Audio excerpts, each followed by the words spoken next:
샬롬, 하나님의 평강이 가득한 복된 하루 되십시오. 찬송가 445장, 태산을 넘어 험곡에 가도 우리 함께 찬양하면서 가정에서 드리는 우리 새벽 예배 우리 하나님께 드리도록 하겠습니다.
좋으신 은혜 하나님 감사합니다. 빛으로 말씀으로 우리를 날마다 인도하시고 또 우리와 동행해 주시는 하나님이셔서 너무나 감사합니다.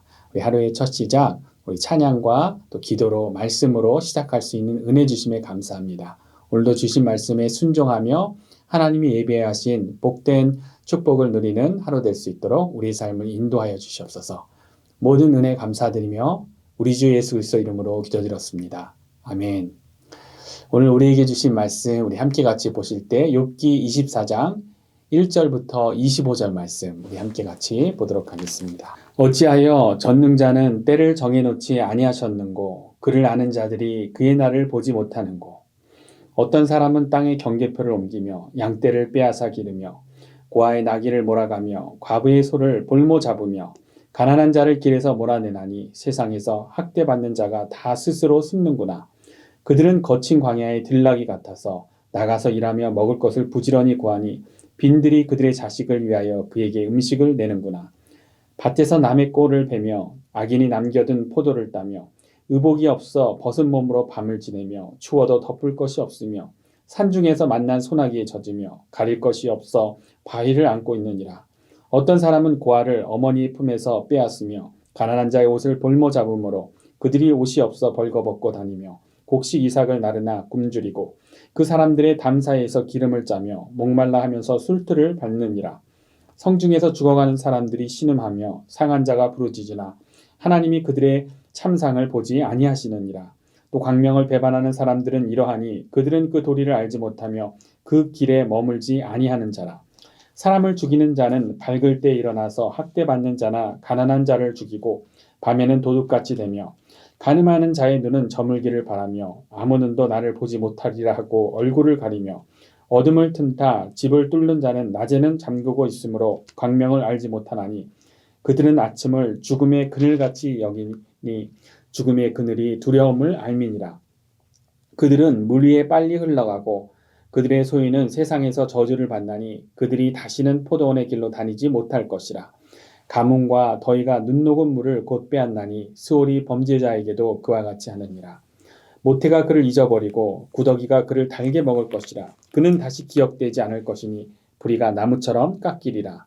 그는 임신하지 못하는 여자를 박대하며 과부를 선대하지 아니하는도다. 그러나 하나님이 그의 능력으로 강포한 자들을 끌어내시나니 일어나는 자는 있어도 살아남을 확신은 없으리라. 하나님은 그에게 평안을 주시며 지탱해 주시나 그들의 길을 살피시도다. 그들은 잠깐 동안 높아졌다가 천대를 받을 것이며 잘려 모아진 곡식 이삭처럼 되리라. 가령 그렇지 않을지라도 능히 내 말을 거짓되다고 지적하거나 내 말을 헛되게 만들 자 누구랴. 아멘. 우리에게 주신 하나님의 귀한 말씀입니다.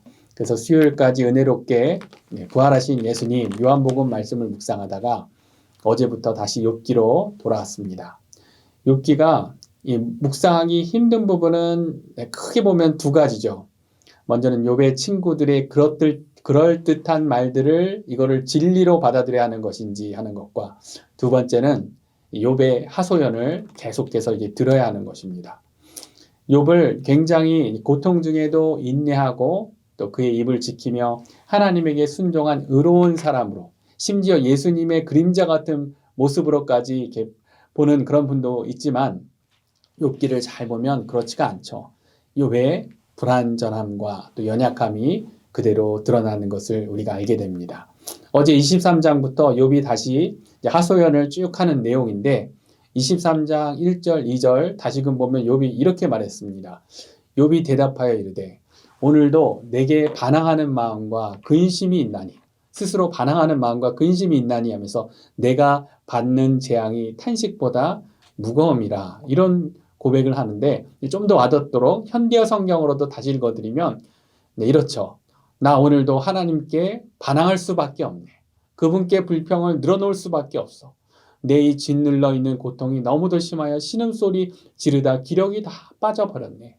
욥은 고통 중에 이렇게 하나님께 반항하는 것이죠. 불평합니다. 어제부터 오늘 본문까지 그런 내용이 계속 이어지고 있는 것을 우리가 보게 됩니다. 저는 욥기서를 보면서 이런 질문을 하게 됩니다. 그토록 하나님을 절대시하는 유대인들이 어떻게 이런 내용의 욥기서를 기록했을까? 또 이것을 정경으로까지 택했을까? 그래서 많은 학자들이 욥기서의 특징들을 보면서 욥기에 나오는 어떤 사용되는 언어와 풍습들을 보면서 구약 중에서도 욥기는 굉장히 더 오래전에 쓰여진 책이다. 그래서 기원전 1800년 전까지도 그렇게 거슬러 가는데 그런데 당시에 사람들의 사상을 그 생각들을 우리가 살펴보면 착하고 의로운 사람이 축복받고 잘 사는 것, 또한 이 악한 사람은 벌받고 고통당하는 것, 이것은 너무나 자연스러운 그런 믿음이고 그렇게 하셔야 하는 하나님이셔야 되는 것이죠. 그러나 착하고 의로운 사람인데 고통이 오고 고통을 당해야 되고 또 너무나 악한 사람인데 너무 잘 먹고 잘 살고 부귀영화를 누리는 것, 이거는 뭔가 좀 이상한 것이죠. 그런데 욥기서에서는 하나님에게 그런 질문을 던지고 있다라는 겁니다.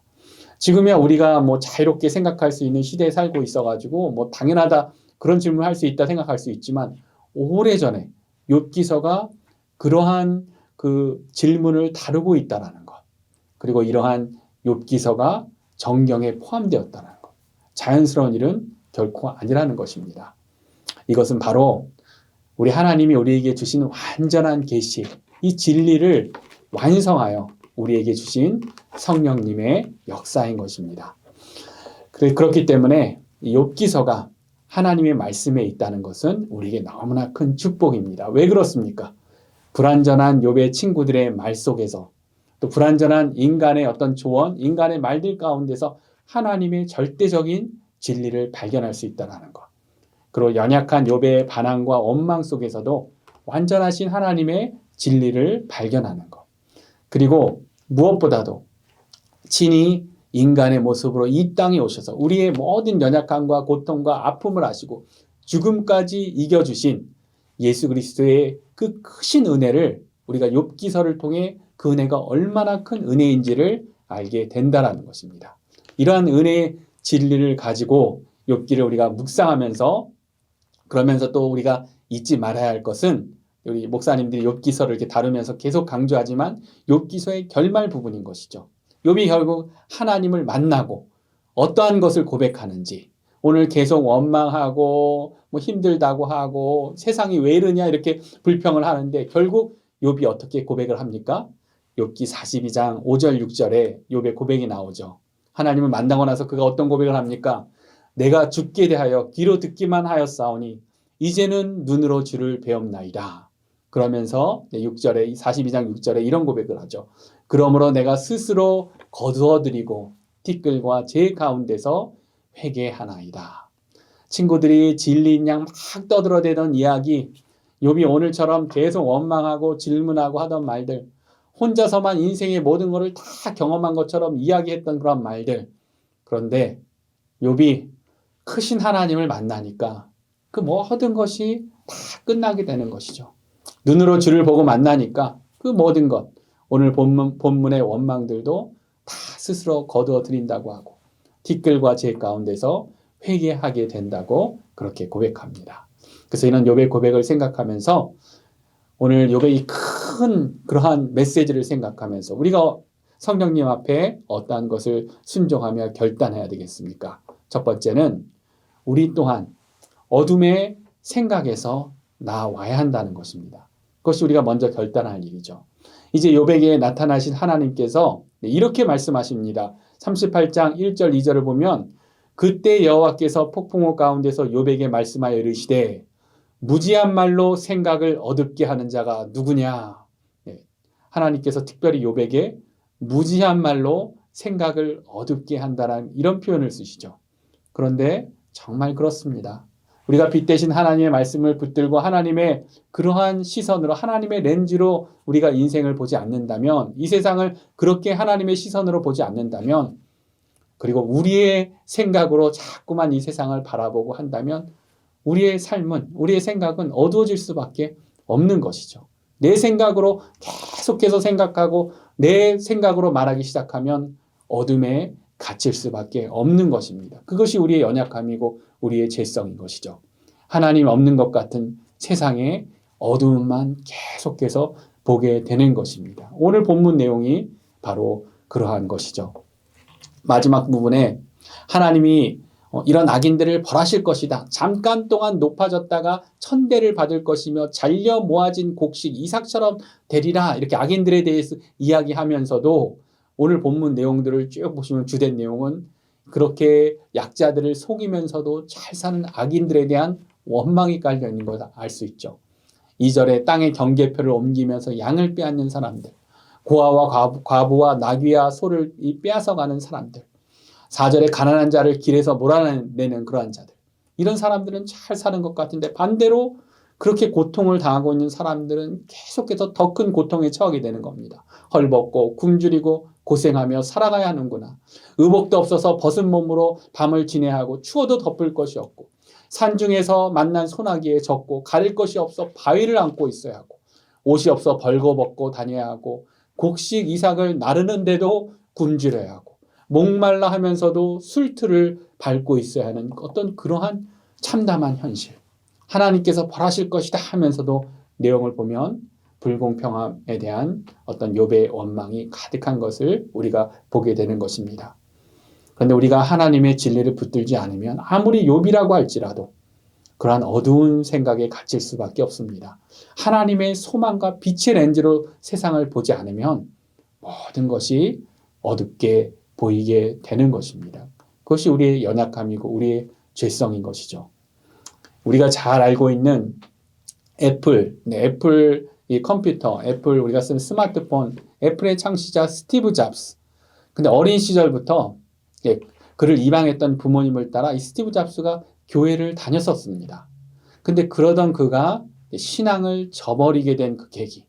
그것은 바로 티네이저 때 라이프 매거진에 실린 그 사진, 아프리카의 굶주린 아이들의 이 사진을 본 다음에 그가 그의 믿음을 버리게 되었다는 것이죠.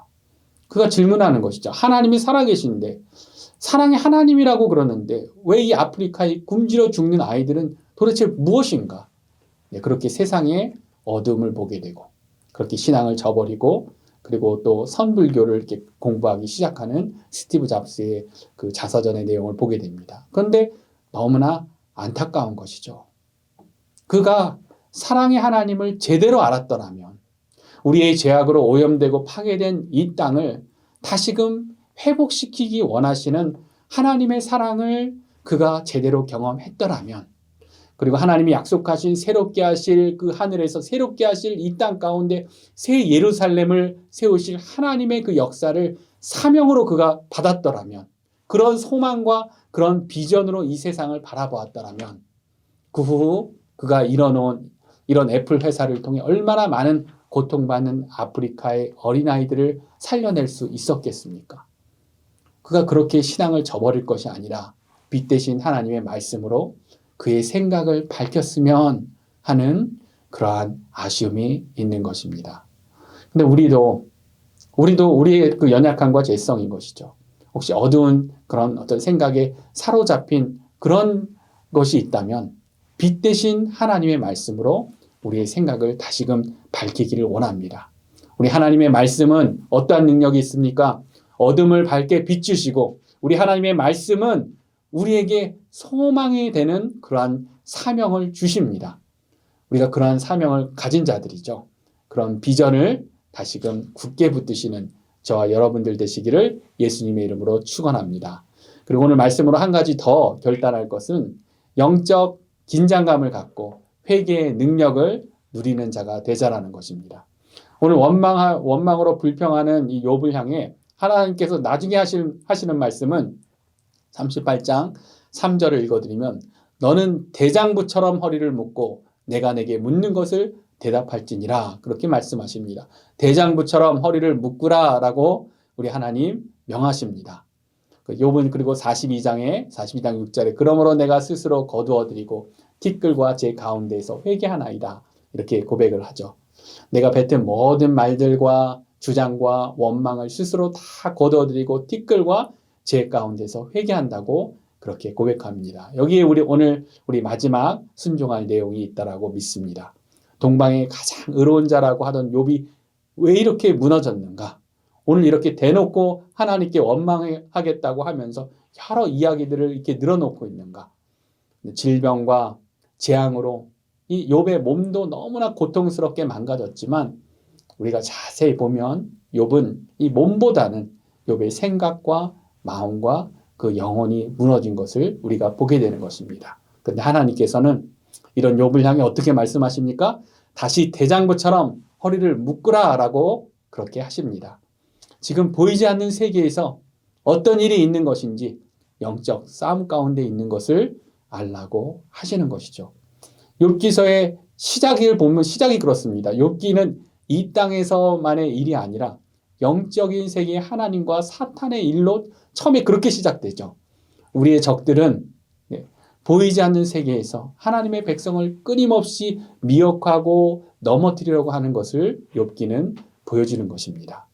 때로는 직접적으로, 때로는 간접적으로 여러 가지 작전으로 우리들의 하나님의 백성들의 약점을 공격하면서 우리의 생각과 마음과 영혼을 무너뜨리려고 합니다.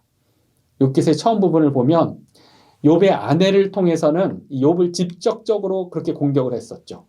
2장 9절을 제가 다시 읽어드리면 욥의 아내가 욥에게 이렇게 이야기합니다. 그의 아내가 그에게 이르되 당신이 그래도 자신의 온전함을 굳게 지키느냐? 하나님을 욕하고 죽으라. 네.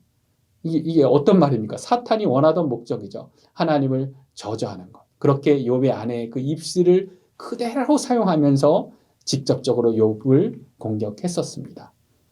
그런데 이제 내용 보시면 우리가 알지만 욥이 안 넘어갔죠. 그때는 이 모든 일에 욥이 입술로 범죄하지 않았다라고 그렇게 욥기는 기록을 합니다. 근데 그러면 또 작전이 바뀌는 거죠. 이제는 욥의 친구들이 와서 막 함께 울어주고 막 그렇게 했지만 이제는 또 친구들을 통해 간접적으로 계속해서 욥을 흔드는 것입니다. 욥의 자존심을 건드리기도 하고 욥의 의로움을 건드리기도 하고 욥을 살짝살짝 정죄하기도 하면서 그런데 그렇게 했던 것이 결국은 지금처럼 완전히 영적 긴장 없이 허리를 풀어버리고 무장 해제되어 버린 완전히 지쳐 번아웃 되어버린 욥의 모습을 보게 되는 것입니다. 그러나 하나님께서는 다시금 대장부처럼 허리를 묶으라고 명하시죠. 다시 영적 긴장을 갖추라는 것이죠. 맞서 이겨내라는 것입니다. 그런데 우리는 감사한 것은 욥도 누리지 못한 우리 복음의 시대에 살고 있는 축복을 누리고 있는 자들이죠. 이 땅에 오셔서 우리처럼 모든 아픔과 고통을 경험한 예수님이 우리와 함께 계신 것입니다. 우리 안에 계신 성령님께서 우리 안에서 우리를 돕고 계신 것입니다. 그렇기 때문에 우리는 예수 그리스도의 이름으로 성령님으로 새롭게 되는 회개의 능력을 그 어느 때보다도 사용할 수 있는 그런 특권을 누리고 있는 자들이죠. 그래서 오늘 마지막 결단이 영적인 긴장감을 갖고 회개의 능력을 누리는 것입니다. 우리가 우리 연약함, 죄성 가운데 우리의 생각과 마음과 영혼을 맡겨버린다면 우리는 죄악의 물결에 떠내려갈 수밖에 없는 자들이죠. 동방에서 제일 가는 의인 욥이 이렇게 됐다고 하는데 우리가 어떻게 하루라도 우리 힘으로만이라면 우리가 어떻게 버틸 수 있겠습니까? 내가 왕년에 얼마나 뜨겁게 신앙생활을 했었는데 하나님이 나를 얼마나 기적적으로 놀랍게 만나주셨는데 내가 얼마나 특별한 영적 은사를 갖고 있는데 과거에 이런 것들이 소용이 있습니까? 의인 욥도 무너졌습니다. 전혀 소용이 없는 것이죠. 그 모든 것을 모든 은사를 다 가졌다고 하는 사도 바울도 3층 천에서 예수님을 만났다고 하는 사도 바울도 날마다 연약함을 고백하는 것이죠. 회개로 나아가는 모습을 보여줍니다. 우리는 성령님을 의지하여만 회개의 능력을 사용하여만 죄성을 거스리며 하나님께로 향하며 나아갈 수 있는 것입니다. 하나님 자꾸만 하나님을 신뢰하지 못하고 입술로 범죄하게 됩니다. 하나님 주신 비전과 사명으로 우리에게 주신 이 인생의 소중한 시간을 잘 다스려야 되는데 그렇게 다스리지 못하고 부정적인 생각들로 어두운 생각으로 악한 마음으로 범죄하게 됩니다. 내 영혼이 하나님의 말씀을 더 간절히 만나기 원하고 더 찬양하고 더 예배하기 원하는데 너무나 세상의 방법으로 살아갑니다. 우리의 이런 연약함을 긍휼히 여기시고 날마다 성령님의 능력으로 새롭게 하여 주시옵소서. 이것이 우리 날마다 고백이 되어야 되는 그러한 회개의 능력인 것이죠. 오늘 욥기서를 통해 우리에게 주시는 메시지, 하나님의 백성은 그렇게 영적 긴장을 늦추지 않고 대장부처럼 허리를 독이고 회개의 능력을 누려야 하는 것입니다. 혹시 여러 복잡한 생각들로 부정적이고 우울하고 어두운 생각에 갇혀 계신 분 계십니까? 하나님의 빛으로 이 세상을 바라보고 하나님이 주시는 비전을 다시금 붙드십시오. 그리고 모든 것이 나른해질 수 있는 시즌, 영적으로 느슨해지신 분이 계시다면 어느 때보다도 영적 긴장감을 갖고 다시금 허리를 동이시고 회개의 능력으로 굳게 일어서시는 저와 여러분들 되시기를 우리 주 예수님의 이름으로 축원합니다. 우리 함께 같이 기도하도록 하겠습니다. 하나님, 오늘 주신 욥기서 말씀을 통해 너무나 감사합니다. 욥의 정말 불평과 원망이 나오지만 이 불평과 원망을 통해서도 우리 하나님이 주시는 그러한 메시지가 있습니다. 하나님이 주시는 어둠에 우리 생각을 갇히게 하는 것이 아니라 말씀의 빛으로 우리의 생각을 비춰주십시고 하나님이 주시는 비전을 굳게 붙잡게 하여 주십시고 회개의 능력으로 다시금 일어서서 하나님이 주신 이 인생, 우리에게 주신 사명 더 잘 감당하며 하나님이 주시는 축복을 누리며 우리에게 주신 이 기쁜 소식을 또 우리에 전할 수 있는 그런 선한 영향력을 흘려보낼 수 있는 복된 삶 될 수 있도록 우리의 삶을 인도하여 주시옵소서. 오늘 하루가 그런 삶이 되기 원합니다. 우리의 인생이 그런 인생이 되기 원합니다. 우리와 함께 하시는 하나님을 찬양합니다. 모든 은혜 감사드리며 우리 주 예수 그리스도 이름으로 기도드렸습니다. 아멘. 오늘도 하나님 주신 말씀으로 승리하는 복된 하루 되십시오. 축복합니다.